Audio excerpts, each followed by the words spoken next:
जय श्री कृष्णा। मित्रों, कथा की इस पवित्र घड़ी में आइए हम सब श्रद्धा और भक्ति से श्री कृष्ण के चरणों में नमन करें और उनके आशीर्वाद से कथा का आरंभ करें। मित्रों, भगवान श्री कृष्ण का अनादर न करते हुए इस कथा को पूरा अंत तक सुनिएगा।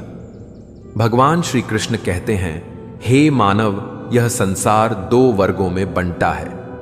एक वे जो अज्ञान के अंधकार में डूबे हैं और दूसरे वे जो ज्ञान के प्रकाश में प्रज्वलित हैं। इनके बीच जो खड़े हैं वही सबसे अधिक पीड़ा झेलते हैं। जो स्वयं को दुख में डुबोते हैं वे अपनी ही क्षमता को नष्ट कर देते हैं, क्योंकि वे दूसरों की चमक देखकर अपनी रोशनी बुझा लेते हैं।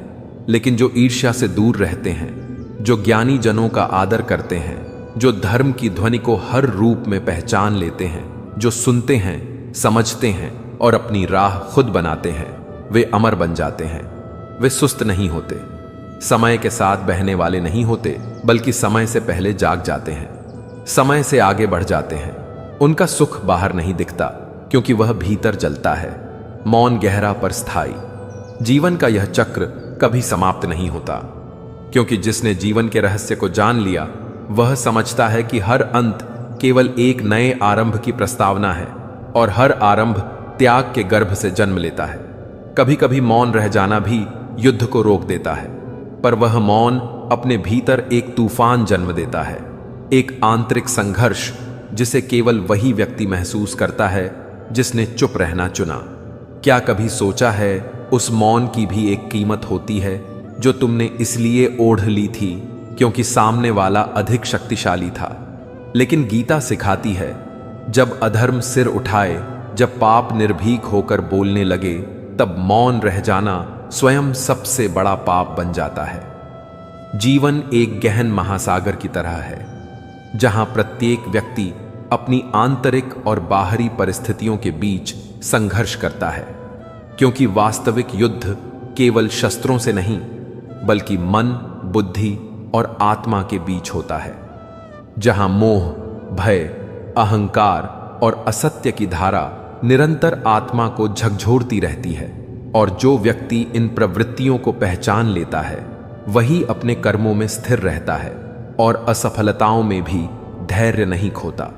प्रत्येक अनुभव, चाहे सुखद हो या दुखद, हमें यह समझने का अवसर देता है कि असली विजय बाहरी संसार को जीतने में नहीं, बल्कि अपनी आंतरिक शक्तियों और संतुलन को पहचानने में है। क्योंकि जो मनुष्य अपने भीतर की स्थिरता और विवेक को खो देता है, वह चाहे लाखों युद्ध जीत ले, असली जीवन में हारता रहता है।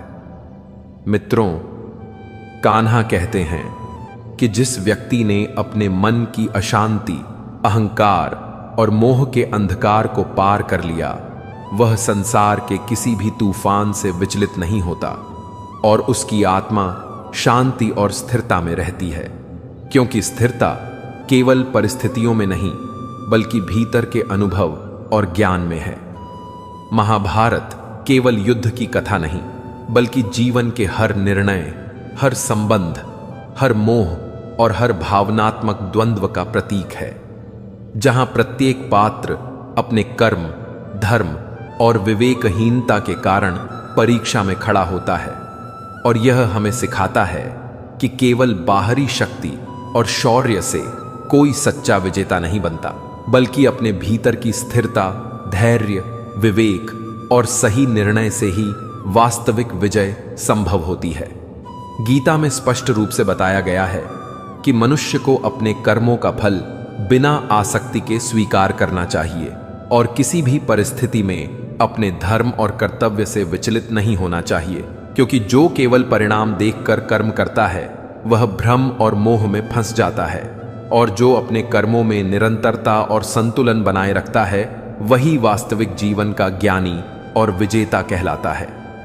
मोह केवल बाहरी वस्तुओं और संबंधों तक सीमित नहीं है, यह हमारे विचारों, अपेक्षाओं और मानसिक प्रवृत्तियों में भी जन्म लेता है। और जब मनुष्य किसी वस्तु, संबंध या परिणाम के पीछे इतना बंध जाता है कि उसकी आत्मा विचलित हो जाती है, वही असली मोह है। त्याग का अर्थ केवल किसी वस्तु को छोड़ देना नहीं है, बल्कि मन और कर्म में संतुलन बनाए रखना है। और जो व्यक्ति अपने मन और इच्छाओं पर विजय प्राप्त करता है, वही सच्चा, स्वतंत्र और स्थिर होता है। जीवन में प्रत्येक अनुभव हमें यह सिखाता है कि स्थिरता केवल बाहरी नहीं, बल्कि भीतर की स्थिरता में है। और जो व्यक्ति भीतर स्थिर है, वह चाहे संसार के तूफानों से गुजरे, उसे हानि नहीं होती। इसी स्थिरता के साथ कर्म करना ही आत्मा की शक्ति और वास्तविक ज्ञान को पहचानना है। और युद्ध या संघर्ष के समय व्यक्ति अपनी वास्तविक शक्ति का अनुभव करता है।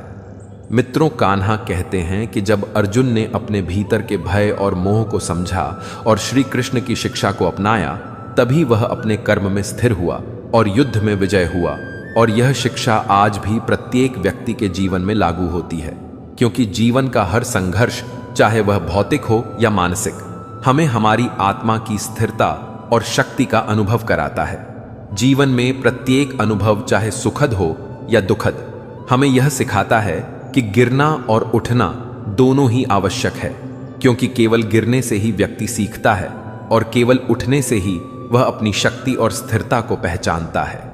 मोह, लोभ और भय से ऊपर उठकर कर्म करने वाले ही स्थिरता, शांति और शक्ति प्राप्त करते हैं। और यही व्यक्ति वास्तविक जीवन में विजेता कहलाता है। जीवन का प्रत्येक क्षण अर्जुन के युद्ध के समान है, जहां प्रत्येक निर्णय, प्रत्येक अनुभव और प्रत्येक कर्म हमें हमारी आत्मा की वास्तविक शक्ति, स्थिरता और धर्म के मार्ग से जोड़ता है। जो व्यक्ति अपने भीतर के भय और मोह को पहचानता है, वर्तमान में जागरूक रहता है और सही समय पर सही निर्णय करता है, वही वास्तविक योद्धा और विद्वान कहलाता है। क्योंकि केवल बाहरी शक्ति से कोई विजय नहीं होता, बल्कि भीतर की स्थिरता और विवेक से ही वास्तविक विजय मिलती है। जीवन में स्थिरता, संयम, विवेक और धैर्य का पालन करना ही सच्चा धर्म और ज्ञान है। क्योंकि जो व्यक्ति इन गुणों को अपनाता है, वह बाहरी परिस्थितियों और आंतरिक द्वंद्व से विचलित नहीं होता और उसकी आत्मा स्थिर रहती है। जो व्यक्ति अपने कर्मों, निर्णयों और अनुभवों में ईमानदार होता है, वही सच्चा विजेता है। और यही व्यक्ति जीवन की हर चुनौती में स्थिर और समर्थ होता है। मौन और वाणी दोनों का मूल्य और महत्व स्थिति और विवेक पर निर्भर करता है। क्योंकि यदि मौन आत्मा की रक्षा करता है, तो वह शांति देता है, परंतु यदि मौन अन्याय के सामने सहमति बन जाए, तो वह पाप है। और इसलिए जीवन में सही समय पर बोलना और सही समय पर चुप रहना ही सच्ची बुद्धिमत्ता है। जो व्यक्ति अपने भीतर की आवाज सुनता है और विवेकपूर्ण निर्णय करता है, वही वास्तविक ज्ञान और शक्ति प्राप्त करता है। मौन और वाणी दोनों ही परिस्थितियों और उद्देश्य के अनुसार मूल्यवान है, और यह समझना ही जीवन का सबसे बड़ा रहस्य है। प्रत्येक अनुभव, चाहे सुखद हो या दुखद, आत्मा को परिपूर्णता की ओर ले जाने वाला माध्यम है। और यही हमें सिखाता है कि गिरना और उठना दोनों ही आवश्यक है, क्योंकि केवल गिरने से ही व्यक्ति सीखता है और केवल उठने से ही वह अपनी शक्ति और स्थिरता को पहचानता है। इसलिए असफलता और कठिनाइयों का सामना समझदारी, साहस और धैर्य के साथ करना ही जीवन की असली परीक्षा है। और जो व्यक्ति इन गुणों के साथ अपने धर्म और कर्म का पालन करता है, वही सच्चा अर्जुन है। जीवन में स्थिरता, संयम, विवेक और धैर्य के साथ कर्म करना ही सच्चा ज्ञान और धर्म है। क्योंकि जो व्यक्ति इन गुणों को अपनाता है, वह बाहरी परिस्थितियों और आंतरिक द्वंद्व से विचलित नहीं होता। जो व्यक्ति अपने भीतर की वास्तविक शक्ति और स्थिरता को पहचानता है, वही संसार के सभी तूफानों के बीच भी स्थिर और विजय रहता है। जीवन का प्रत्येक अनुभव, चाहे सुखद हो या दुखद, आत्मा को परिपूर्णता की ओर ले जाने वाला माध्यम है। और यही हमें सिखाता है कि गिरना और उठना दोनों ही आवश्यक है, क्योंकि केवल गिरने से ही व्यक्ति सीखता है और केवल उठने से ही वह अपनी शक्ति और स्थिरता को पहचानता है।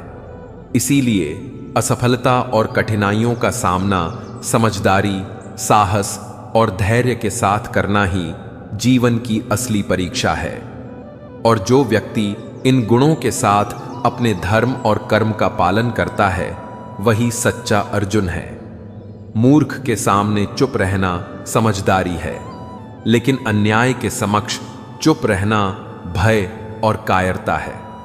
और यह कायरता धीरे धीरे आत्मा को खोखला कर देती है, जैसे दीमक लकड़ी के भीतर को खाने लगती है। हम अक्सर ताकतवर लोगों के सामने चुप्पी साध लेते हैं। क्यों? क्या उनकी शक्ति हमें डराती है या हमारा स्वयं का भय हमें जकड़ लेता है? असल में भय हमारा अपना है, जिसे हमने पाल पस कर इतना बड़ा कर दिया कि वह हमारी आवाज को निगल जाता है। हम सोचते हैं अब नहीं बोलूंगा तो विवाद टल जाएगा, परंतु यही अब नहीं अंततः इतना बड़ा हो जाता है कि स्वयं पर क्रोध आने लगता है। टाला गया विवाद दबता है और एक दिन अचानक फूटता है, विस्फोट बनकर, जहां न संवाद होता है न समाधान। वही चुप्पी जो कभी सम्मान की निशानी थी, अब अन्याय की स्वीकृति बन जाती है। सामने वाला समझता है कि तुम डरते हो, और यहीं से वह शक्तिशाली नहीं बल्कि दंभ से भरा शोषक बन जाता है। क्या तुम्हें नहीं लगता कि तुम्हारी यह चुप्पी किसी मासूम की आवाज को दबा सकती है? यदि उस दिन तुमने बोलने का साहस किया होता तो कोई और भी शायद अपने भीतर का साहस पहचान पाता, पर तुम चुप रहे और हर बार मौन रहकर तुमने उस अन्याय को बढ़ावा दिया जिससे स्वयं डरते थे। अब सोचो, क्या यही भय तुम्हारी सबसे बड़ी गुलामी नहीं है? जिस दिन तुम यह भय तोड़ दोगे उसी दिन स्वतंत्रता का अनुभव होगा। विरोध करना क्रोध नहीं बल्कि आत्मसम्मान की पहली चिंगारी है। सोचो, क्या ऐसा करके तुम अपने भीतर का बोझ नहीं उतारोगे? उस दिन तुम्हारा मन पंख फैलाकर उड़ने जैसा महसूस करेगा, क्योंकि पहली बार तुमने ना कहा होगा। वही पल अनन का है जो गुलामी और स्वाभिमान के बीच की सीमा तय करता है। मित्रों, भगवान श्री कृष्ण कहते हैं, हे अर्जुन, जो हर बार चुप रहता है वह अंततः उस अन्याय का हिस्सा बन जाता है जिससे भागना चाहता था। मौन भीतर तपता है, लेकिन जो मुख से नहीं फूटता वह आत्मा में जलन छोड़ जाता है, और यह आत्मा की जलन ही सबसे बड़ी सजा है जिसे कोई और नहीं दे सकता। इसलिए उठो और अपने भीतर के उस भय का सामना करो जो वर्षों से तुम्हें बांध कर रखा है, क्योंकि मौन का साहस तब तक मूल्यवान है जब तक वह आत्मा की रक्षा करता है, न कि उसे जला देता है। जो जीवन भर चुप रहता है वह केवल अपने शब्दों को नहीं बल्कि अपने अस्तित्व को भी खो देता है, और जो बोलता है वह केवल विरोध नहीं करता बल्कि एक नई क्रांति जन्म देता है। क्रांति शब्दों से नहीं, साहस से उत्पन्न होती है। उस क्षण से जब तुम अपने भय को अब और नहीं कहकर विदा करते हो।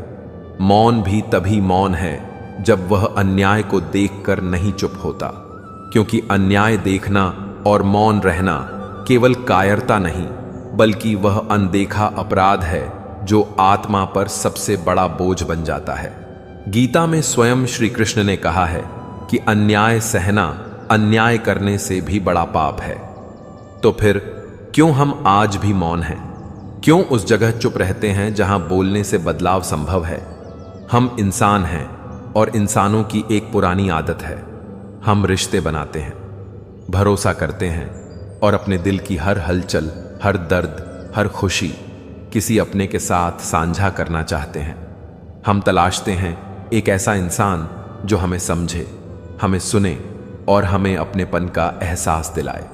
वह कोई भी हो सकता है, आपका सबसे प्यारा दोस्त, आपका जीवन साथी, आपके भाई बहन या आपके माता पिता तक। हमें लगता है जो पहली आंधी में ही गिर पड़ता है। हमारे पूर्वजों ने जो बातें कही हैं वे अनुभवों की धूप और परख की बारिश से निकली हुई है।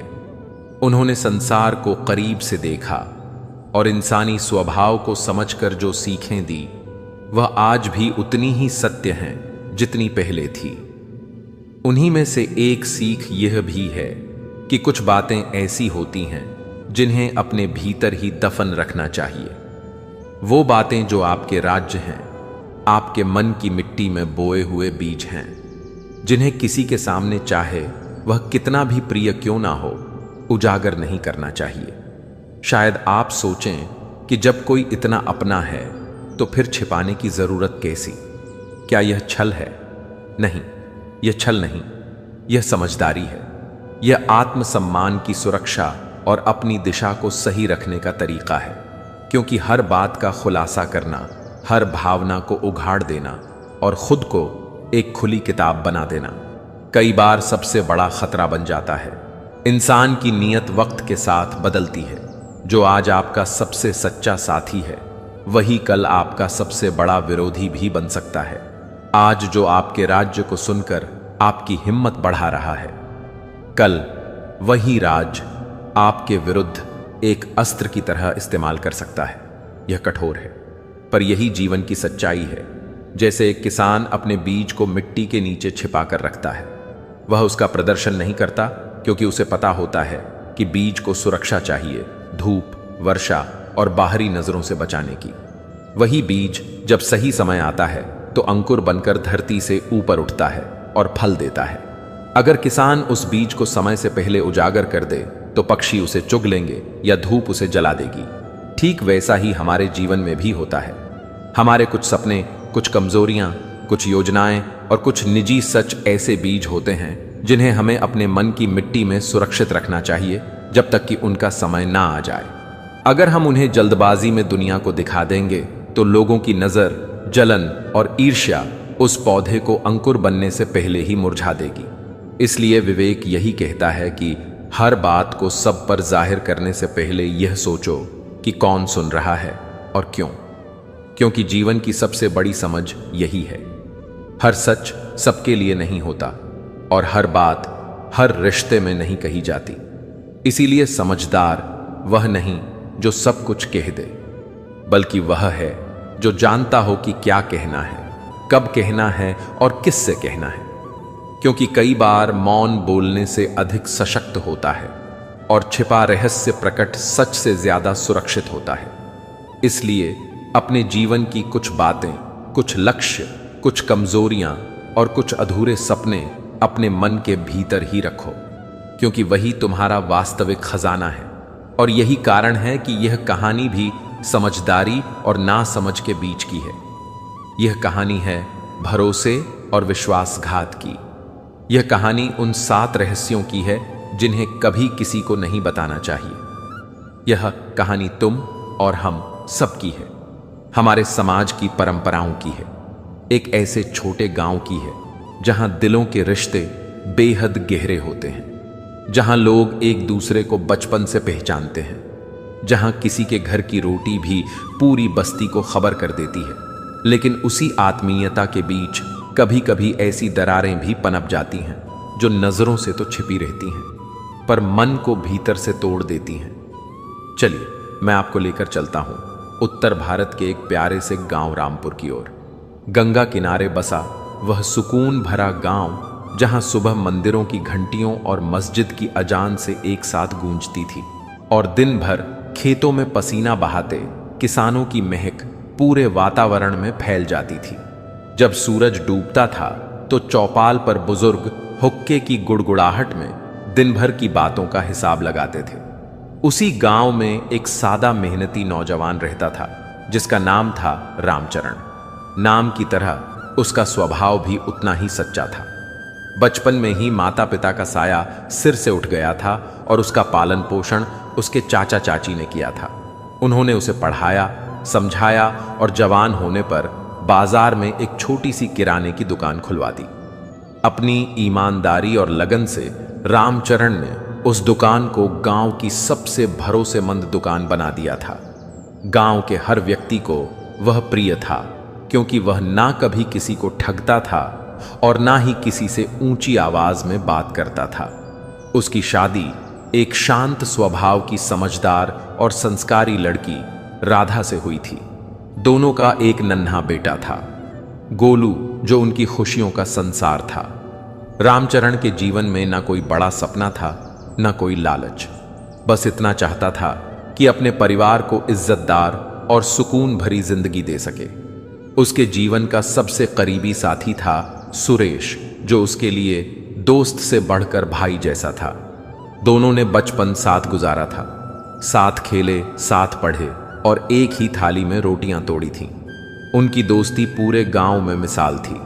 लोग उन्हें राम और श्याम की जोड़ी कहकर पुकारते थे। सुरेश के पिता गांव के संपन्न किसान थे, जिनके पास खूब जमीन थी, मगर सुरेश की रुचि खेती में नहीं थी। उसका मन शहर जाकर बड़ा व्यापारी बनने का था, जबकि रामचरण के लिए सुरेश केवल एक दोस्त नहीं बल्कि उसका हमराज था। वह अपनी हर छोटी बड़ी बात उसी से साझा करता था। दुकान की आमदनी, भविष्य की योजना, पत्नी से हुई बहस, अपने डर, अपनी कमजोरियां, कोई भी बात ऐसी नहीं थी जो सुरेश से छिपी हो। उसे लगता था कि सुरेश उसकी आत्मा तक को समझ सकता है। राधा उसे कई बार सावधान करती, हर बात सबको बताना ठीक नहीं, कुछ बातें दिल में रखनी चाहिए।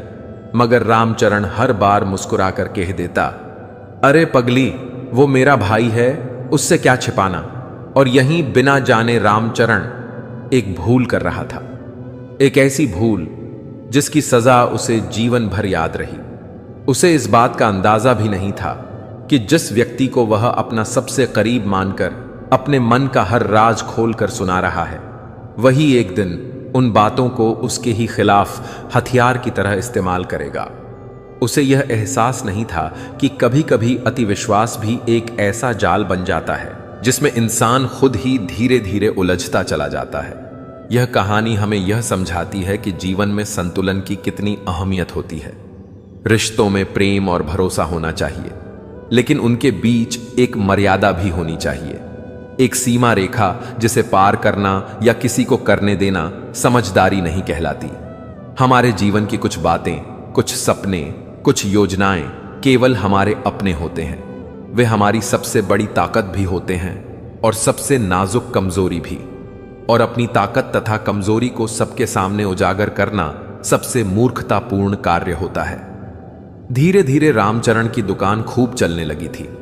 उसने अपनी मेहनत से कुछ धन संचित कर लिया था और अब उसके भीतर एक नई आकांक्षा जन्म ले चुकी थी। वह अपनी छोटी दुकान को बड़ा बनाना चाहता था। उसका सपना था कि उसकी दुकान भी बाजार की लाला की दुकान जैसी प्रसिद्ध और बड़ी हो। वह चाहता था कि उसके पास इतना पैसा हो कि अपने बेटे गोलू को शहर के श्रेष्ठ विद्यालय में शिक्षा दिला सके। यह उसका निजी और मन से जुड़ा सपना था। एक रात भोजन के बाद वह और सुरेश चौपाल पर बैठे बातचीत कर रहे थे। तभी उसने बड़े उत्साह से अपनी मन की बात सुरेश से साझा की। उसने कहा, सुरेश भाई, मैंने कुछ पैसे बचाए हैं। सोच रहा हूं कि दुकान के पीछे की खाली जमीन खरीद लूं और दुकान को बड़ा कर लूं। फिर मैं भी शहर से सीधे माल लाया करूंगा। देखना, एक दिन मेरी दुकान भी लाला की तरह बड़ी होगी। सुरेश ने मुस्कुराकर उसकी पीठ थपथपाई और कहा, वाह रामचरण, यह तो बहुत अच्छा विचार है। तू मेहनत कर, मैं तेरे साथ हूं। जब भी जरूरत पड़े बताना। दोस्तों, यह केवल रामचरण की नहीं बल्कि हम सब की कहानी है। हम सब कभी ना कभी यह भूल कर बैठते हैं। भावनाओं में बहकर या किसी पर जरूरत से ज्यादा भरोसा करके हम वह बातें कह देते हैं जिन्हें हमें अपने दिल में छुपाए रखना चाहिए था। और फिर जब वही बातें हमारे दुख का कारण बन जाती हैं तो हम किस्मत को दोष देते हैं, जबकि असल गलती हमारी अपनी होती है। यह हमारी नासमझी होती है। जीवन एक लंबा रास्ता है जिसमें हर मोड़ पर नए चेहरे मिलते हैं, कुछ सच्चे, कुछ झूठे, कुछ नेक और कुछ स्वार्थी। यह पहचानना आसान नहीं होता कि कौन कौन है। इसलिए सबसे बुद्धिमानी इसी में है कि हम अपनी वाणी पर संयम रखें और अपने दिल के कुछ रहस्यों को अपने भीतर ही बंद रखें, क्योंकि कुछ राज्य जब तक राज्य बने रहते हैं तभी तक वे हमारी इज्जत और हमारी ताकत बने रहते हैं। जिस दिन वह खुल जाते हैं उसी दिन हम अपने भीतर की मजबूती खो देते हैं। इस कहानी के जरिए हम जानेंगे वे 7 अनमोल बातें जिन्हें हमेशा एक राज्य की तरह दिल में बंद रखना चाहिए। यह 7 ताले हमारी जिंदगी के उस खजाने की रखवाली करते हैं जिसमें हमारे सपने, हमारी योजनाएं और हमारा आत्मविश्वास सुरक्षित रहता है। लेकिन रामचरण ने अपनी पहली भूल कर ही दी थी, अपने सबसे अहम सपने, अपने भविष्य की सबसे बड़ी योजना को अपने दोस्त के सामने जाहिर करके। पर यह तो बस आरंभ था। आगे जो हुआ उसने उसके जीवन की दिशा ही बदल दी। देखिए कैसे उसकी यही आदत हर बात को खुलकर कह देने की उसे कठिन परिस्थितियों में धकेल देती है, और कैसे उसे वह सख्त सबक मिलता है जो हर इंसान को जीवन में एक बार अवश्य समझना चाहिए। जुड़े रहिए इस कहानी के साथ, क्योंकि यह केवल मनोरंजन नहीं बल्कि जीवन के गढ़ सत्य को उजागर करती हुई एक ऐसी सीख है जो मन में बस जाती है। यह कहानी बताएगी कि कई बार मौन बोलने से कहीं अधिक शक्तिशाली होता है और चुप रहना ही सबसे समझदारी भरा उत्तर बन जाता है। उस दिन रामचरण की जिंदगी के सबसे सुखद दिनों में से एक था। उसने अपने सबसे प्यारे सपने को अपने जिगरी दोस्त के साथ साझा किया था, और उसके बाद उसे एक अजीब सी राहत महसूस हुई थी, जैसे उसके कंधों से कोई बोझ उतर गया हो। उसे लग रहा था मानो उसके अरमानों को उड़ान मिल गई हो। अब उसका सपना सिर्फ उसका नहीं रहा था, बल्कि उसके दोस्त की दुआएं और सहयोग भी उससे जुड़ गए थे। कई दिनों तक वह एक नई उमंग में जी रहा था। दुकान पर बैठते हुए भी उसका ध्यान कहीं और ही रहता। ग्राहकों को सामान देते हुए भी उसके मन में उसकी नई बड़ी दुकान के चित्र उभरते रहते। वह सोचता कि सामने वाली दीवार पर बड़े बड़े शीशे लगवाएगा ताकि दुकान और खुली लगे। एक ओर अनाज की बोरियां करीने से रखी हो और दूसरी ओर तेल, साबुन और मसालों के डिब्बे सजे हो। बीच में एक सुंदर काउंटर होगा जिस पर वह खुद बैठकर हिसाब करेगा और गोलू वहीं पास में बैठकर अपना होमवर्क करेगा। यह सोचते ही उसके चेहरे पर संतोष की मुस्कान खिल जाती। उसने अपनी पत्नी राधा को भी अपने सपने के बारे में बताया। राधा जो हर बार उसे सावधान करती थी, इस बार कुछ नहीं बोली। उसने सिर्फ अपने पति की आंखों में चमकते सपनों को देखा और मन ही मन ईश्वर से दुआ की कि यह सपना सच हो जाए। रामचरण ने अपनी बचत को कई बार गिना, हिसाब लगाया कि जमीन खरीदने और दुकान बढ़ाने में कितना खर्च आएगा। उसे पता था कि रकम थोड़ी कम पड़ जाएगी, लेकिन उसे अपनी लगन और मेहनत पर अटूट विश्वास था। उसे भरोसा था कि दुकान बढ़ी तो आमदनी भी बढ़ेगी और वह जल्द ही कर्ज चुका देगा। वह जमीन दीनाना काका की थी, जो अब बूढ़े हो चुके थे और खेती का काम उनके बेटे देखते थे। वह जमीन कई वर्षों से खाली थी क्योंकि खेती के लायक नहीं थी। रामचरण ने निश्चय किया कि अगले हफ्ते ही वह जाकर दीनाना काका से सौदा पक्का करेगा। हर शाम जब वह सुरेश के साथ चौपाल पर बैठता तो चर्चा हमेशा दुकान बढ़ाने की योजनाओं पर होती और सुरेश बड़े उत्साह के साथ उसे नए नए आइडिया देता। अरे रामचरण, तू दुकान में एक छोटा सा फ्रिज भी रख लेना। शहर से ठंडा पानी और कोल्ड ड्रिंक मंगवाकर बेचना। गर्मियों में तेरा अच्छा खासा मुनाफा होगा। रामचरण उसके हर शब्द को बड़ी तल्लीनता से सुनता और मुस्कुराकर सिर हिलाता। उसका यकीन अपने दोस्त पर दिन ब दिन और गहराता जा रहा था। उसे लगता था जैसे उसका सुख ही सुरेश की खुशी बन गया हो। आखिरकार वह शुभ दिन आ पहुंचा। रामचरण ने अपनी सबसे साफ सुथरी कमीज पहनी, अपनी सारी जमा पूंजी एक कपड़े के थैले में रखी और सुबह होते ही दीनाना काका के घर की ओर निकल पड़ा। रास्ते में जो भी ग्रामीण मिलता वह बड़े स्नेह से हाथ जोड़कर राम राम करता। उसका चेहरा उमंग से खिला हुआ था। उसे लगता था कि आज उसका जीवन एक नए मोड़ पर पहुंचने वाला है। जब वह काका के घर पहुंचा तो काका बरामदे में चारपाई पर बैठे हुक्का पी रहे थे। रामचरण ने आदरपूर्वक उनके पैर छुए और आशीर्वाद लिया। काका मुस्कुराए और बोले, आओ बेटा रामचरण, आज इस सवेरे कैसे आना हुआ? हुक्के का कश लेते हुए उन्होंने सवाल किया। रामचरण थोड़ा झिझकता हुआ बोला, काका, आपकी जो दुकान के पीछे वाली खाली जमीन है उसी के बारे में बात करने आया था। काका ने हुक्का किनारे रखा, तन कर बैठे और आंखों में सीधी नजर डालते हुए बोले, कौन सी जमीन बेटा? वो तो बिक चुकी है। यह सुनते ही रामचरण के पैरों तले की मिट्टी सरक गई। उसका चेहरा तिथि ना बहा सितंबा की दी वो पुस्तडाप था। पड़ गया। उसकी आवाज कांप उठी। क्या कहा काका? बिक गई। किसने खरीदी? काका ने शांत स्वर में जवाब दिया। अरे कल ही सौदा पक्का हुआ, बाजार वाले लाला जी ने खरीद ली।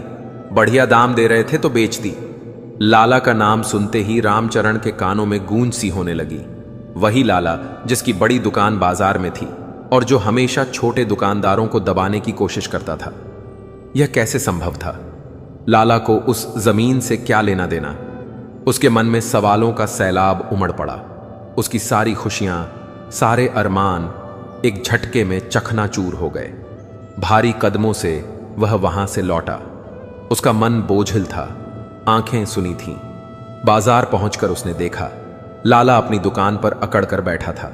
रामचरण ने खुद को संभाला और उसकी ओर बढ़ा। लाला ने उसे देखकर ताने भरी मुस्कान दी। क्यों रे रामचरण, सुना था दुकान बड़ी करने वाला है तू, अब क्या हुआ? रामचरण का दिल भीतर तक कांप गया, पर वह चुप नहीं रहा। उसने गुस्से और दर्द के मिले जुले स्वर में पूछा, लाला जी, आपको उस जमीन की क्या जरूरत थी? वो तो मेरे काम की थी। लाला ठहाका मारते हुए बोला। तेरे काम की? अरे भाई, व्यापार में कोई किसी का नहीं होता। तू मेरे बराबर आने के ख्वाब देख रहा था, मैंने तेरे पंख काट दिए। अब देखता हूं तू कैसे आगे बढ़ता है। वक्त पर खबर मिल गई, वरना तू मेरे लिए सिर दर्द बन जाता। लाला की बातें रामचरण के हृदय को चीरती चली गई। लेकिन असली सवाल यह था कि लाला को यह बात पता कैसे चली। आखिर यह तो सिर्फ 3 ही लोग जानते थे, वह खुद, उसकी पत्नी राधा और उसका सबसे करीबी दोस्त सुरेश। राधा तो किसी से कुछ कहने वाली नहीं थी, इसलिए उसके मन में धीरे धीरे शक का एक बीज पनपने लगा। मगर वह उस शक पर भरोसा नहीं करना चाहता था। उसने खुद को समझाया, नहीं सुरेश, ऐसा नहीं कर सकता। वह मेरा सगा भाई जैसा है, शायद किसी और ने हमारी बातें सुन ली होंगी। उसने अपने बेचैन मन को बहलाया। शाम को जब सुरेश चौपाल पर पहुंचा तो रामचरण का उतरा चेहरा देखकर बोला, क्यों रे भाई, क्या हुआ? बड़ा उदास लग रहा है। रामचरण ने गहरी सांस ली और पूरी घटना बता दी। कैसे दीनाना काका ने वह जमीन लाला को बेच दी। यह सुनते ही सुरेश ने झूठा गुस्सा दिखाया और बोला, क्या लाला ने खरीद ली? उसकी इतनी हिम्मत, दीनाना काका को भी थोड़ी शर्म आनी चाहिए थी। गांव में दीवारों के भी कान होते हैं, तुझे तो पता है। छोड़ इन बातों को, जमीन का एक टुकड़ा ही तो है, कोई और मिल जाएगी। तू हिम्मत मत हार। सुरेश का यह बदला हुआ लहजा, उसकी नजरें चुराना और बात को टालना रामचरण के दिल को खटक गया। इतने सालों की दोस्ती में पहली बार उसे अपने दोस्त पर शक हुआ। उसे याद आया वह पल जब राधा ने कहा था, हर बात सुरेश को बताना जरूरी है क्या? आज उसे अपनी पत्नी के शब्दों में छिपी सच्चाई का एहसास हो रहा था। उसका सपना चूर चूर हो चुका था और उन टूटे टुकड़ों में उसे अपने दोस्त का चेहरा धुंधला सा दिखाई दे रहा था। दोस्तों, यह थी रामचरण की पहली और सबसे बड़ी गलती। उसने अपने सपनों और योजनाओं को समय से पहले दुनिया के सामने रख दिया था और दुनिया ने उसी के भरोसेमंद साथी के जरिए उन सपनों को रौंद दिया। यह कहानी हमें जीवन का एक गहरा सबक देती है। अपनी योजनाओं और लक्ष्यों को तब तक किसी से साझा मत करो जब तक उन्हें पूरा ना कर लो, क्योंकि जब आप अपने सपनों की चर्चा करते हैं तो ही या तो कोई आपकी तरक्की से जलने लगता है और आपको गिराने की कोशिश करता है, जैसा लाला ने किया, या फिर लोगों की नकारात्मक बातें आपकी ऊर्जा को कमजोर कर देती हैं। इसीलिए अपने सपनों को अपने दिल में बीज की तरह छिपा कर रखें, उसे मेहनत और धैर्य से सींचें। जब वह पेड़ बनकर फलेगा तब दुनिया खुद उसका फल देखेगी। इस धोखे ने रामचरण को भीतर तक तोड़ दिया था। कई दिनों तक उसका किसी काम में मन नहीं लगा। वह दुकान पर चुपचाप बैठा रहता, पर उसका दिमाग खाली रहता। राधा उसकी हालत समझ रही थी। एक रात जब रामचरण बिना कुछ खाए बिस्तर पर जाने लगा तो राधा ने उसका हाथ थाम लिया और शांत स्वर में बोली, मुझे पता है तुम अंदर से बहुत टूट चुके हो, लेकिन इस तरह हार मान लेना किसी समाधान का रास्ता नहीं है। एक सपना खत्म हुआ है, पर जिंदगी अब भी बाकी है। रामचरण की आंखें भीग उठीं। उसने धीमी आवाज में कहा, राधा, दुख इस बात का नहीं कि सपना बिखर गया, दर्द इस बात का है कि मेरा विश्वास चकनाचूर हो गया। मुझे अब लगने लगा है कि यह सब सुरेश की करतूत है। राधा ने एक लंबी सांस ली और बोली, मैं तो पहले से ही कहती आई हूं, हर व्यक्ति भरोसे के लायक नहीं होता। चलो, जो बीत गया उसे छोड़ दो। अब आगे से सावधान रहना। अपने मन की हर बात हर किसी को मत बताना। कुछ बोझ इंसान को खुद उठाने पड़ते हैं। उसकी बातों में दृढ़ता थी जिसने रामचरण के अंदर थोड़ी हिम्मत भर दी, मगर टूटे भरोसे का जख्म उसे एक और गलती करने पर मजबूर कर गया। वह अपनी मानसिक पीड़ा और दुकान के घटते कारोबार की बातें भी फिर से सुरेश के सामने खोलने लगा। उसे अभी भी कहीं ना कहीं उम्मीद थी कि शायद उसका शक गलत निकले। शायद सुरेश अब भी वैसा दोस्त हो जैसा वह मानता आया था। एक शाम जब दोनों चौपाल पर बैठे थे तो रामचरण ने भारी मन से कहा, भाई, जब से वह जमीन हाथ से गई है मेरा मन किसी काम में नहीं लग रहा। ग्राहक भी घट गए हैं, दुकान का हाल दिन ब दिन बिगड़ रहा है। पिछले महीने तो घाटा इतना हुआ कि समझ नहीं आ रहा, घर का खर्च कैसे चलेगा, ऊपर से कर्ज की किस्तें भी सिर पर हैं अकाए। वह अपनी तंगी और थकान दोनों को अपने दोस्त के सामने बयां कर रहा था, यह भूलकर कि जो व्यक्ति तुम्हारे सपनों को समझ ना सका वह तुम्हारी कमजोरियों का क्या मूल्य जानेगा। सुरेश ने दिखावे की सहानुभूति दिखाते हुए कहा, अरे चिंता मत कर, मैं हूं ना तेरे साथ, सब ठीक हो जाएगा। लेकिन अंदर ही अंदर उसके दिमाग में एक नई चाल आकार ले रही थी। अब उसे रामचरण की सबसे बड़ी कमजोरी का पता चल चुका था, उसकी बिगड़ती आर्थिक हालत। और इस बार रामचरण ने अनजाने में अपने ही हाथों अपने दुश्मन को एक और हथियार सौंप दिया था। वह यह नहीं समझ पाया कि अपनी परेशानी किसी को बताना दरअसल सामने वाले को अपने ऊपर हावी होने का अधिकार देना होता है। जो लोग तुम्हारी प्रगति से ईर्ष्या करते हैं वे तुम्हारी कमजोरियों से आनंद लेते हैं और उन्हें और बढ़ाने की कोशिश करते हैं ताकि तुम कभी उनसे आगे ना निकल सको। रामचरण, जो अब तक सादगी और ईमानदारी का प्रतीक माना जाता था, जिंदगी के सबसे कठिन मोड़ पर खड़ा था। एक ओर बिखरा सपना था और दूसरी ओर डगमगाता भरोसा। उसने अपनी जिंदगी की किताब के दो अहम पन्ने अपने ही दोस्त के आगे खोल दिए थे, एक उसके उज्जवल भविष्य का और दूसरा उसकी असहाय वर्तमान का। और उसे यह अंदाजा भी ना था कि यही दोनों पन्ने जल्द ही उसके खिलाफ हथियार बन जाएंगे। वक्त बीतता गया लेकिन उसके मन के घाव भरने का नाम नहीं ले रहे थे। वह हर सुबह एक नई उम्मीद के साथ उठता कि शायद आज हालात कुछ सुधर जाए, लेकिन जैसे ही दुकान की दहलीज पर कदम रखता उसके टूटे सपनों की किरें उसे फिर से चुभने लगती। सामने की वह खाली जमीन अब उसे खुला मैदान नहीं बल्कि उसकी हार का प्रतीक दिखाई देती थी। लाला ने उस जगह की 4 दीवारी खड़ी करवाना शुरू कर दी थी और हर ईंट के साथ रामचरण का दिल बैठ जाता था। उसे ऐसा महसूस हो रहा था मानो कोई उसके सीने पर बोझ रखकर दीवार दर दीवार खड़ी कर रहा हो। इन सब में सबसे गहरा घाव उसे सुरेश के बदले हुए बर्ताव से लग रहा था। वह अब भी रोज शाम चौपाल पर आता था, मगर उसकी बातों में पहले वाली अपनापन भरी गर्माहट नहीं बची थी। अब वह रामचरण से नजरें चुराने लगा था। उसकी आंखों में आंखें डालने की हिम्मत जैसे खो गई थी। रामचरण का दिल यह मानने को बिल्कुल तैयार नहीं था कि उसका बचपन का साथी ऐसा छल कर सकता है। वह खुद को समझाता नहीं, मैं बेवजह सुरेश पर शक कर रहा हूं, वो मेरा अपना है, भला वो मेरे लिए बुरा कैसे सोच सकता है। वह खुद को यकीन दिलाने की कोशिश करता कि लाला जैसा चालबाज जरूर किसी और से सुनकर मौके का फायदा उठा गया होगा। वह अपनी दोस्ती को बचाने के लिए दिल में कई बहाने गढ़ रहा था। वह उस सच्चाई का सामना करने से डर रहा था कि जिसे उसने सबसे पवित्र माना उसी ने उसकी पीठ में छुरा घोंपा था। इन सब उलझनों में उसका मन दुकान पर भी टिक नहीं पा रहा था। चेहरे पर छाई मायूसी अब ग्राहकों को भी दिखने लगी थी। जो लोग पहले उसकी दुकान पर हंसी झाक करते हुए आते थे अब बस चुपचाप सामान लेते और बिना बोले चले जाते। कारोबार गिरने लगा था।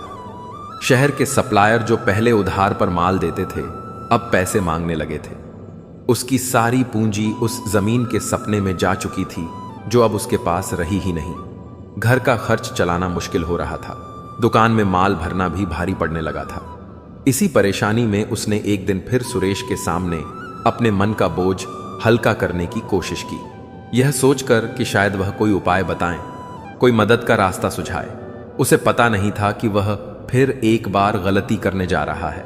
वह अपनी लाचारी अपने सबसे बड़े दुश्मन के सामने खोल रहा है। उसने ठान लिया कि जब तक रामचरण पूरी तरह बर्बाद ना हो जाए उसे चैन नहीं मिलेगा। अगले ही दिन गांव के गलियारों में एक नई हवा चल पड़ी। चौपाल से लेकर पनवाड़ी की दुकान तक और औरतों के बीच कुएं पर बस एक ही चर्चा थी, रामचरण की दुकान डूबने वाली है। यह खबर सुरेश की ही फैलाई हुई थी। वह हर किसी के पास जाकर नकली हमदर्दी जताता कहता, बेचारा रामचरण बहुत मुश्किल में है।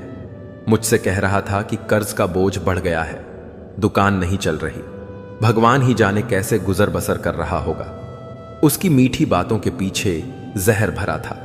गांव जैसी छोटी जगह में बातें हवा से भी तेज उड़ती हैं, एक से दूसरे और फिर सैकड़ों तक पहुंचते पहुंचते हर बात में नमक मिर्च लग जाती है। लोगों ने कहना शुरू कर दिया कि रामचरण ने शहर के सेठों से बहुत बड़ा कर्ज उठा रखा है और अब वह गांव से भागने की फिराक में है। जिन लोगों का रामचरण की दुकान पर थोड़ा बहुत हिसाब बाकी था, वे सब एक साथ पैसे मांगने आ धमके। रामचरण हैरत में था। उसे कुछ समझ नहीं आ रहा था कि अचानक सबको क्या हो गया। वह हर किसी को तसल्ली देने की कोशिश करता, मगर कोई भी उसकी बात पर ध्यान देने को राजी नहीं था। उसकी सच्चाई, उसकी बरसों की मेहनत और ईमानदारी पर शक किया जा रहा था। इसका सबसे बड़ा झटका उसके कारोबार को लगा। जिन किसानों से वह उधार पर अनाज लाता था, उन्होंने भी अब सौदा करने से इनकार कर दिया। अब उसे पहले रुपए देने पड़ते तभी माल मिलता। ग्राहक भी अब उसकी दुकान पर आने से कतराने लगे थे। उन्हें डर था कि अगर दुकान बंद हुई तो उनके पैसे डूबी का आंकड़े से डूब जाएंगे। रामचरण की फलती फूलती दुकान अब सच में डूबने की कगार पर पहुंच गई थी। वह दिन रात यही सोचता रहता कि आखिर ऐसा क्यों हो रहा है। उसने तो किसी का कोई नुकसान नहीं किया, फिर सब उससे दूर क्यों जा रहे हैं। एक दिन राधा पानी भरने कुएं पर गई थी। वहां कुछ औरतें आपस में धीरे धीरे बातें कर रही थीं। राधा को देखते ही वे चुप हो गईं, मगर उसने उनके आखिरी शब्द सुन लिए थे। एक औरत कह रही थी, सुरेश बता रहा था कि रामचरण कंगाल हो गया है, अब कभी भी भाग सकता है। यह सुनकर राधा का खून खोल उठा। उसे सब कुछ साफ समझ में आ गया। वह बिना देर किए घड़ा वहीं छोड़कर घर भागी। रामचरण दुकान पर बैठा उदासी में डूबा था। राधा ने गुस्से में कहा, अभी आंखें नहीं खुली या अभी उस झूठे दोस्त का नाम जपते रहोगे? रामचरण ने चौंकते हुए पूछा, क्या हुआ, इतनी नाराज क्यों हो? राधा बोली, क्यों ना हो नाराज, सारा गांव आपकी हालत पर हंस रहा है और तमाशा दिखाने वाला कोई और नहीं, आपका वही प्यारा दोस्त है। उसी ने सबको बताया कि हम बर्बाद हो गए हैं, कर्ज में डूबे हैं। राधा की आवाज में आंसू भी थे और आग भी। रामचरण हक्का बक्का रह गया। बोला, नहीं, तुम गलत समझ रही हो, सुरेश ऐसा नहीं कर सकता। राधा ने कहा, क्यों नहीं कर सकता? जिसने पहले आपके सपने तोड़े वही अब आपकी इज्जत तोड़ रहा है। आपने खुद उसे अपनी परेशानियों का जिक्र किया और उसने क्या किया? आपकी लाचारी को मजाक बना दिया, पूरे गांव में फैला दिया कि आप बर्बाद हो गए। राधा की आंखों में नमी थी, पर शब्दों में सच्चाई की ताकत थी। उसकी बातें सुनकर रामचरण के भीतर कुछ टूट गया। उसे एक एक कर सारे पल याद आने लगे। सुरेश का नजरें चुराना, झूठी हमदर्दी जताना और फिर गांव का अचानक बदल जाना, सब कुछ जैसे साफ दिखने लगा था। अब उसे पूरा यकीन हो चुका था कि जिसे वह अपना सहारा मानता था वही उसकी पीठ में छुरा घूम रहा था। यह एहसास जमीन बिक जाने के दर्द से भी 1000 गुना ज्यादा चुभने वाला था। आज केवल उसका कारोबार नहीं डूबा था, बल्कि उसका यकीन, उसका अपनापन और भाईचारा सब कुछ खत्म हो गया था। मित्रों, यह थी रामचरण की दूसरी और तीसरी भूल, जो एक ही धागे से मजबूती से बंधी थी। उसने न सिर्फ अपनी आर्थिक तंगी, बल्कि अपनी मानसिक परेशानी और अंदरूनी कमजोरी को भी गलत व्यक्ति के साथ साझा कर दी। और यही हमें जीवन का दूसरा और तीसरा अहम सबक सिखाता है।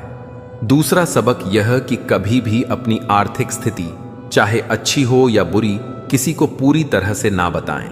अगर आपके पास बहुत धन है और आप उसका प्रदर्शन करते हैं तो लोग आपसे ईर्ष्या करने लगते हैं। उधार मांगने वालों की भीड़ लग जाती है और कुछ लोग आपकी सफलता को मिटाने की कोशिश भी कर सकते हैं। वहीं अगर आपकी स्थिति खराब है, जैसे रामचरण की थी, और आप हर किसी के सामने अपनी मजबूरी का रोना रोते हैं, तो लोग आपसे दूरी बना लेंगे। वे आपको असहाय और लाचार मानने लगेंगे। कोई आपका हाथ नहीं थामेगा, बल्कि आपका उपहास उड़ाएगा और नीची नजरों से देखेगा। इसलिए अपनी गरीबी या अमीरी को हमेशा निजी विषय की तरह संभाल कर रखें। तीसरा सबक भी इसी से जुड़ा है। कभी भी अपनी पारिवारिक उलझनें या निजी कमजोरियां किसी से साझा ना करें। हर घर में बहस, तकरार और छोटी बड़ी परेशानियां होती हैं, पर यह बातें घर की चौखट तक ही रहनी चाहिए। जब आप इन्हें किसी तीसरे के सामने खोलते हैं, चाहे वह कितना भी करीबी क्यों ना हो, आप अपने घर की मर्यादा और सम्मान को खतरे में डाल देते हैं। वह व्यक्ति उस समय तो सहानुभूति दिखाएगा, पर बाद में उन्हीं बातों का इस्तेमाल आपकी हंसी उड़ाने या आपके रिश्तों को कमजोर करने में करेगा।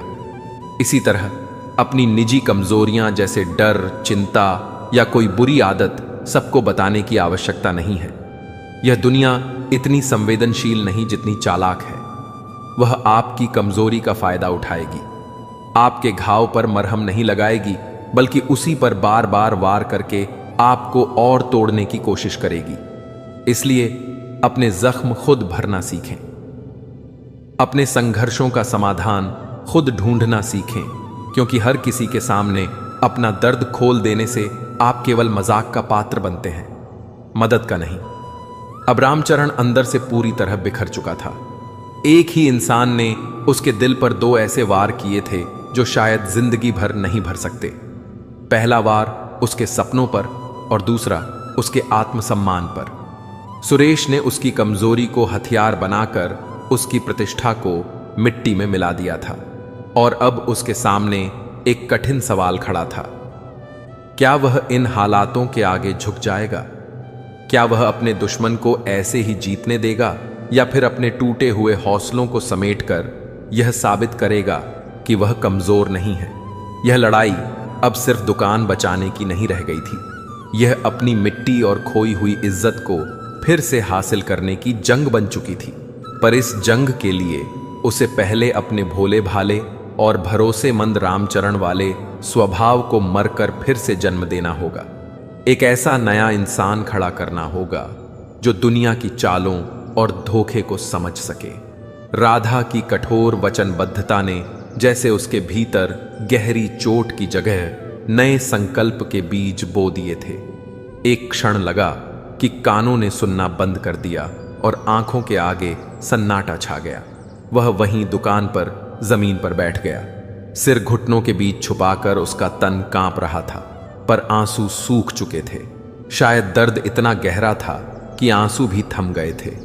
उसे अपनी दुकान, अपनी तंगी, अपने टूटे अरमानों का मोह नहीं रहा। बस सिर में एक ही चेहरा घूमता रहा, सुरेश का पहले हंसता, गले लगाता भाई कहने वाला, और अब वही चेहरा चालाक, कपटी और धोखेबाज रूप में बदल चुका था। यह बदलाव ऐसी भयावह सच्चाई लेकर आया कि रामचरण का दिल उसे मानने को तैयार नहीं था। वह घंटों ज्यों का त्यों पड़ा रहा। राधा ने बार बार उसे हिलाकर जगाया, समझाया, पर जैसे पत्थर बन चुका था। शाम ढली और चौखटें बंद हुईं। राधा ने सहारा देकर उसे घर तक लाया और शटर गिरा दिया। उस रात घर का चूल्हा ठंडा रहा। गोलू अपने पिता की हालत देख सहम गया और मां से चिपटकर सो गया। रामचरण पूरी रात जागता रहा। बचपन से लेकर आज तक की हर बात फिल्म की तरह आंखों के सामने घूमती रही। साथ खेलना, एक दूसरे के घर आना जाना, सुख दुख में साथ रहना। क्या वह सब ढोंग था, या सुरेश हमेशा से ऐसा था और उसे उसने कभी पहचाना ही नहीं? कोई जवाब ना था। सुबह आई पर उसके जीवन का अंधेरा जस का तस था। दुकान 3-4 दिन बंद रही, और गांव में अफवाहें बढ़ती गई। देखा हमने तो कहा था, भाग गया, सबका पैसा लेकर चला गया। लोग शटर के सामने खड़े होकर तरह तरह की बातें करते। सुरेश रोज चौपाल पर बैठकर लोगों की बातों पर सहमति जताता और अंदर से अपनी जीत पर मुस्कुरा रहा था। समझ रहा था कि उसने रामचरण को हमेशा के लिए तोड़ दिया है। चौथे दिन राधा बर्दाश्त ना कर पाई। वह सीधा उसके पास गई, जो चुपचाप चारपाई पर लेटा छत की ओर ताक रहा था, और उसने उसका हाथ थाम कर कहा, कब तक ऐसे पड़े रहोगे? क्या तुम उस धोखेबाज को जीते हुए देखना चाहते हो? क्या तुम चाहते हो कि लोग तुम्हें भगोड़ा कहें और तुम्हारा बेटा तुम्हें हारा हुआ पिता समझे? राधा के शब्दों ने रामचरण के भीतर दबा स्वाभिमान जगा दिया। उसने पहली बार राधा की आंखों में जो दृढ़ता देखी, वह आंसू का नहीं बल्कि अटूट हौसले का भाव था। मैं क्या करूं राधा? उसकी आवाज में हफ्तों की बेबसी थी। मेरा सब खत्म हो गया। वह बोला, मेरा सपना, मेरी इज्जत, मेरा भरोसा। पर राधा ने कड़क होकर कहा, जब तक सांस चल रही है, हिम्मत बाकी है। क्या शटर बंद कर लेने से जमीन वापस आ जाएगी? क्या कर्ज मिटेगा? क्या इज्जत लौटेगी? उठो और लड़ो अपने लिए, हमारे बेटे के कल के लिए।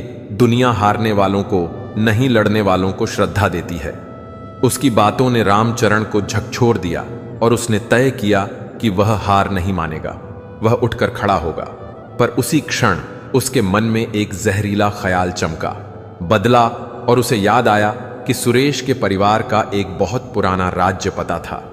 एक ऐसा राज जो अगर खोला गया तो सुरेश के पिता, जिन्हें गांव में बड़ा मान-सान मिलता था, उनकी साख एक झटके में धराशायी हो सकती थी। यह राज रामचरण के पिता ने मरते वक्त उसे साझा किया था और हिदायत दी थी कि इसे हमेशा अपने अंदर दबा कर रखो।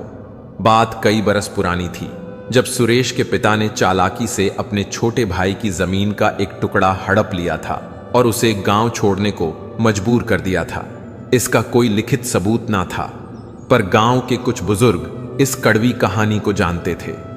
रामचरण के मन में अब चीख उठी, जैसा उसने मेरे अरमान और इज्जत को कुचल दिया, वैसे ही मैं भी उसकी और उसके घर की इज्जत मिट्टी में मिला दूंगा। यह सोचकर उसके सीने में एक सिटकती शांति सी बैठ गई। वह उठकर बैठा और उत्तेजना में राधा से बोला, तुम सही कहती हो राधा, अब मैं लड़ूंगा, और मेरे पास एक ऐसा हथियार है कि सुरेश और उसका घर परिवार मुंह दिखाने लायक नहीं बचेगा। और यही कहकर उसने वह राज राधा को बता दिया। राधा ने शांति से पूरी बात सुनी। उसके चेहरे पर कोई उल्लास ना था, ना ही कोई तेज। जब रामचरण ने बोलना बंद किया तो राधा ने गहरी सांस ली और कहा, क्या तुम कीचड़ को कीचड़ से साफ करने की सोच रहे हो? रामचरण चौंक गया। राधा का आशय स्पष्ट था, यदि तुम वही उपाय अपनाओगे जो सुरेश ने तुम्हारे साथ किया तो तुम और वे किस बात में अलग रहोगे? उसकी आवाज धीमी पर कटु थी। उसने कहा, उसने तुम्हें ठगा, पर बदला लेकर तुम भी जब उसी की चाल को अपनाओगे तो नफरत का खेल अनंत हो जाएगा। आज तुम किसी की साख गिराओगे तो कल कोई और झूठ तुम्हारे बारे में फैलाएगा। राधा ने समझाया कि हमारी जंग किसी की हत्या करने या किसी की इज्जत उड़ाने की नहीं, बल्कि अपनी मेहनत और सच से ऊपर उठने की है। किसी के परिवार की कलंक लगाने से हमारी जीत सड़ी गली रहेगी। उसके शब्दों ने रामचरण के भीतर उफान मचा रहे क्रोध को धीमा कर दिया। अचानक उसे अपने पिता की मौत पर दी हुई वही सीख याद आ गई, यह राज अपने सीने में ही दबा कर रखना। उनके शब्दों का अर्थ अब उसे गहराई से समझ आया कि दूसरों के परिवार का अपमान करना कितना बड़ा पाप है। राधा में उसने अपनी मां की परछाई देखी, जिसने हमेशा उसे सही राह पर लाया था, और शर्म के मारे उसके आंखों से पछतावे के गहरे आंसू आ गए। उसने राधा का हाथ मजबूती से थाम लिया और धीमे स्वर में कहा, राधा, तुमने आज मुझे एक बहुत बड़ी भूल करने से रोक लिया। सच कहूं तो तुम बिल्कुल सही थी। अब मैं सुरेश की तरह नहीं बनूंगा। मैं अपनी जंग ईमानदारी और सच्चाई से लड़ूंगा। मित्रों, यह कहानी हमें जीवन का चौथा और अत्यंत मूल्यवान सबक देती है। कभी भी अपने परिवार या किसी और के गुप्त राज को किसी के सामने उजागर नहीं करना चाहिए। हर परिवार की अपनी कमजोरियां होती हैं। कुछ बातें ऐसी होती हैं जिन्हें वह समाज से छिपा कर रखता है। उन बातों को उजागर कर देना किसी के विश्वास को तोड़ने जैसा है। जो व्यक्ति अपने ही घर की बुराई बाहर करता है वह खुद अपनी नींव कमजोर करता है। लोग ना तो उसके परिवार का आदर करते हैं और ना ही उसकी बातों का मान रखते हैं। इसी तरह यदि आपको किसी और के, चाहे वह आपका साथी हो या विरोधी, किसी रहस्य का ज्ञान हो तो उसे अपने तक सीमित रखना ही समझदारी है। उस राज को किसी को ब्लैकमेल करने या बदला लेने के लिए इस्तेमाल करना अत्यंत नीचता है। ऐसा करने से आप क्षणिक रूप से जीत सकते हैं, पर अपनी आत्मा की नजरों में सदा के लिए हार जाते हैं। असली ताकत किसी को गिराने में नहीं, बल्कि अपने सिद्धांतों पर अडिग रहने में है। अगले दिन कई हफ्तों बाद रामचरण ने अपनी दुकान का शटर ऊपर उठाया। उसने झाड़ पचकी, बचे हुए सामान को सलीके से जमाया, फिर नहा धोकर साफ कपड़े पहन दुकान पर आ बैठा। मैंने तो हमेशा सच्चाई से कमाया है, और रही बात तुम्हारी तो मैंने तुम्हें भाई माना था, मगर तुमने अपनी जलन को दोस्ती पर भारी कर दिया।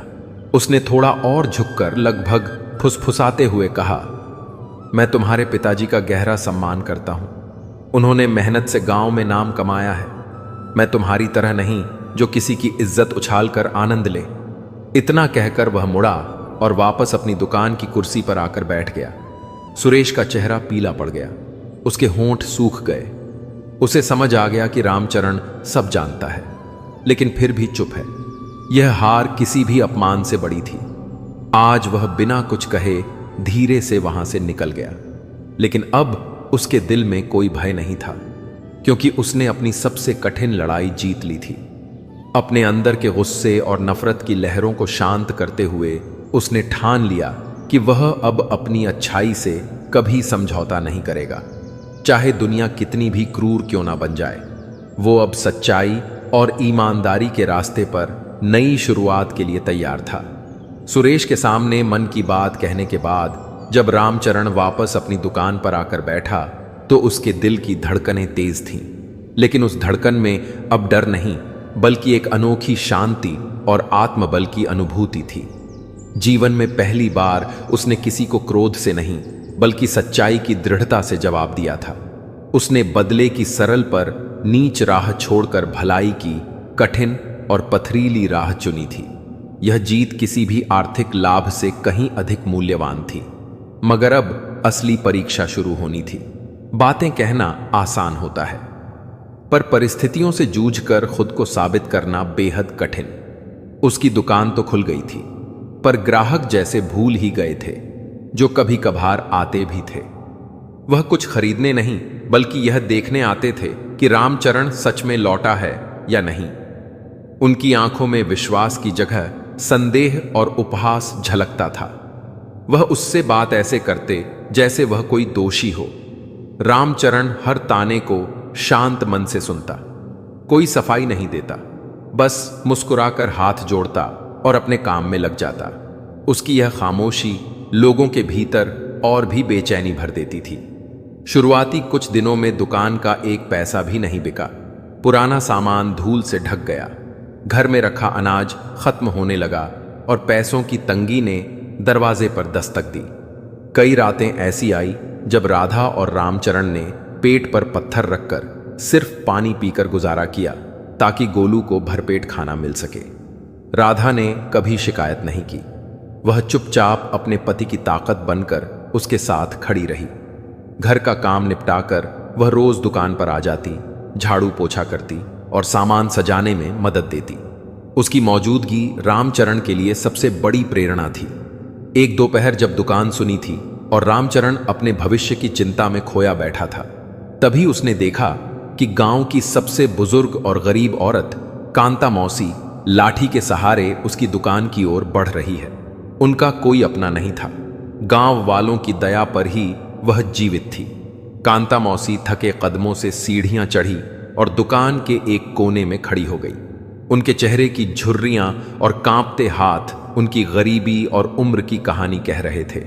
रामचरण तुरंत उठा और बोला, आओ मौसी, बैठो, क्या चाहिए? कांता मौसी ने अपनी फटी साड़ी के पल्लू में बंधे कुछ पुराने सिक्के खोले। शायद 2 या 3 ही होंगे।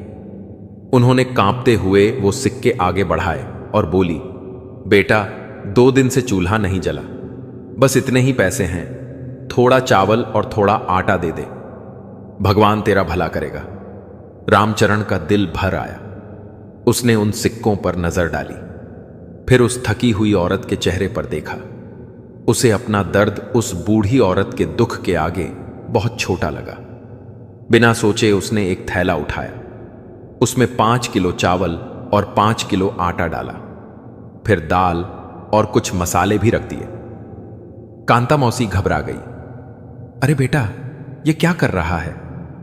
मेरे पास तो इतने पैसे नहीं हैं। रामचरण ने मुस्कुराते हुए थैला उनके हाथों में पकड़ाया और बोला, मौसी, तुम मेरे लिए मां के समान हो। क्या कोई बेटा अपनी मां से पैसे लेता है? तुम यह सामान रख लो और जब भी कोई जरूरत हो बिना झिझक मेरी दुकान पर आ जाना। मेरी दुकान का दरवाजा तुम्हारे लिए हमेशा खुला रहेगा। इतना कहकर उसने अपनी जेब में रखे आखिरी 50 रुपए के नोट को चुपचाप मोड़ा और थैले के अंदर रख दिया। फिर बोला, मौसी, वैद्य जी से अपनी खांसी की दवा भी ले लेना। यह सुनते ही कांता मौसी की बूढ़ी आंखों से आंसुओं की धार बहने लगी।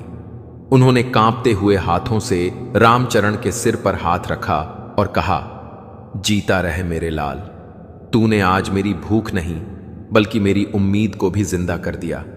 लोग चाहे तेरे बारे में कुछ भी क्यों ना कहें, मगर मैं जानती हूं कि तेरे जैसा नेक दिल इस गांव में कोई नहीं है।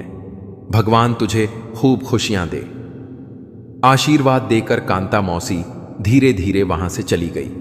रामचरण का दिल अजीब सी शांति से भर गया। आज उसने कुछ कमाया नहीं था, बल्कि अपनी जेब का आखिरी पैसा भी दे दिया था, मगर उसे जो आत्मिक सुकून मिला वह करोड़ों से भी ज्यादा कीमती था। उसने यह बात राधा से भी नहीं कही, क्योंकि उसे लगा नेकी का दिखावा करना उस नेकी की पवित्रता को कम कर देता है। वह इस पल की गरिमा को अपने दिल में सहेज कर रखना चाहता था। दोस्तों, यह प्रसंग हमें जीवन का 5वां और अत्यंत गूढ़ सबक देता है। अपनी भलाई का बखान कभी मत करो। सच्चा दान वही है जो बिना शोर किए जाए। जब आप किसी की मदद करते हैं तो उसे ईश्वर और आपके बीच का रहस्य बने रहने दें, क्योंकि जब आप अपने भले कामों का ढिंढोरा पीटते हैं तो उसमें कहीं ना कहीं अहंकार की गंध होती है। सच्ची नेकी वह है जो बिना नाम और बिना स्वार्थ के की जाए। जब आप दाएं हाथ से मदद करें तो बाएं हाथ को भी खबर ना हो, क्योंकि अच्छे कर्मों की खुशबू खुद ही फैल जाती है, उसे प्रचार की जरूरत नहीं होती। जब आप चुपचाप भलाई करते हैं तब ईश्वर उसे देखता है और आपको उसका फल 100 गुना बढ़ाकर लौटाता है।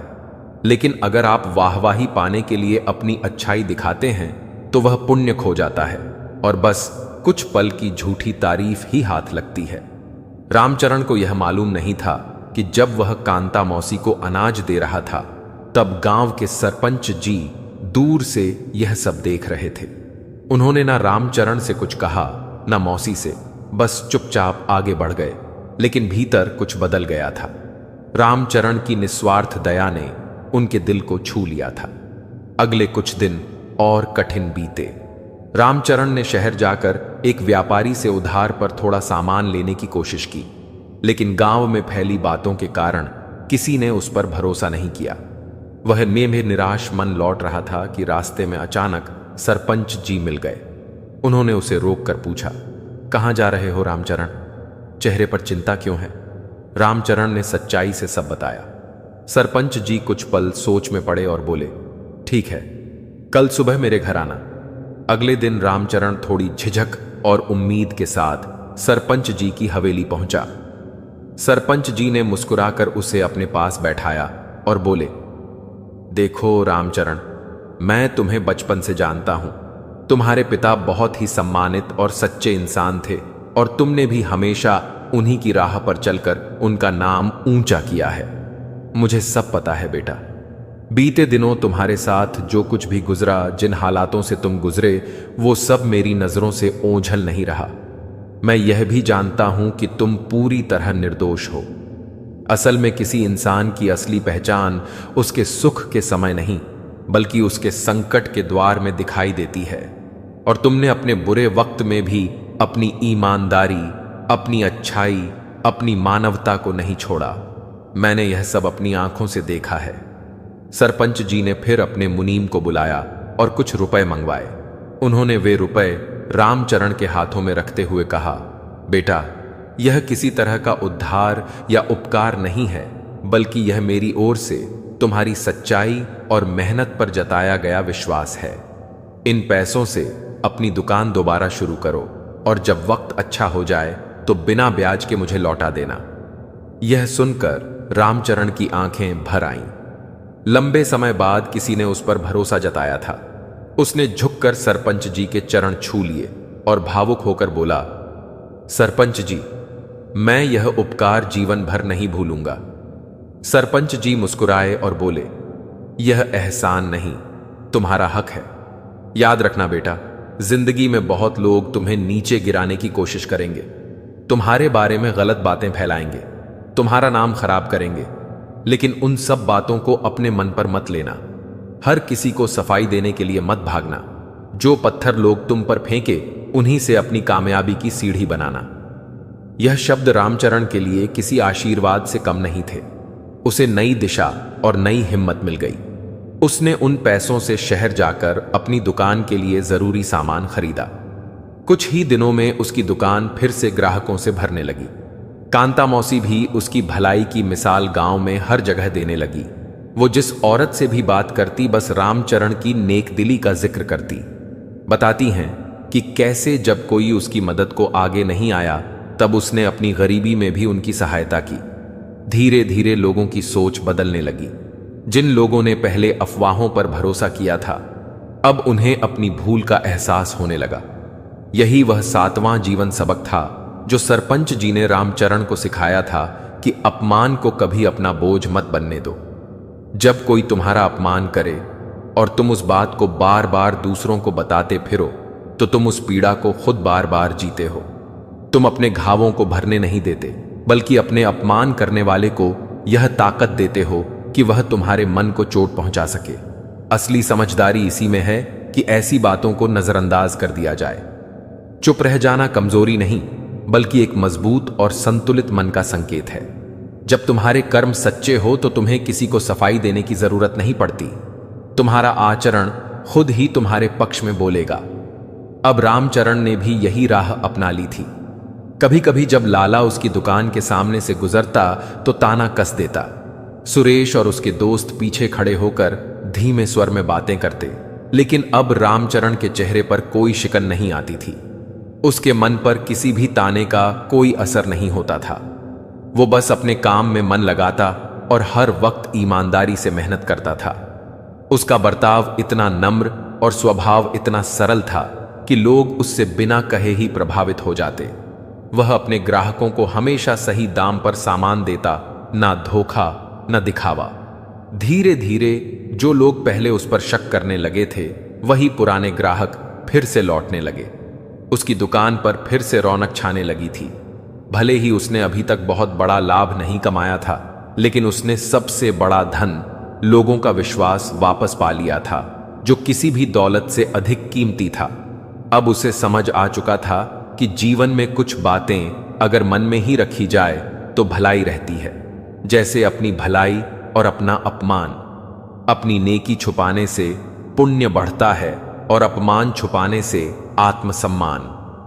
वक्त अपने ढंग से आगे बढ़ता रहा और रामचरण की जिंदगी फिर से पटरी पर आने लगी। उसकी दुकान अब पहले से ज्यादा अच्छे से चलने लगी थी। गांव के लोगों का विश्वास उस पर दोबारा लौट आया था, बल्कि पहले से भी गहरा हो गया था। सरपंच जी से लिए गए पैसे भी उसने मेहनत करके तय समय पर लौटा दिए थे। उसने अपनी दुकान में कोई बड़ा बदलाव नहीं किया, लेकिन उसके स्वभाव में आई परिपक्वता ने उसकी पूरी दुनिया बदल दी थी। अब वो पहले से ज्यादा शांत, समझदार और आत्मविश्वासी बन गया था। उसने सीख लिया था कि हर किसी पर आंख मूंदकर भरोसा नहीं किया जा सकता, पर इसका अर्थ यह भी नहीं कि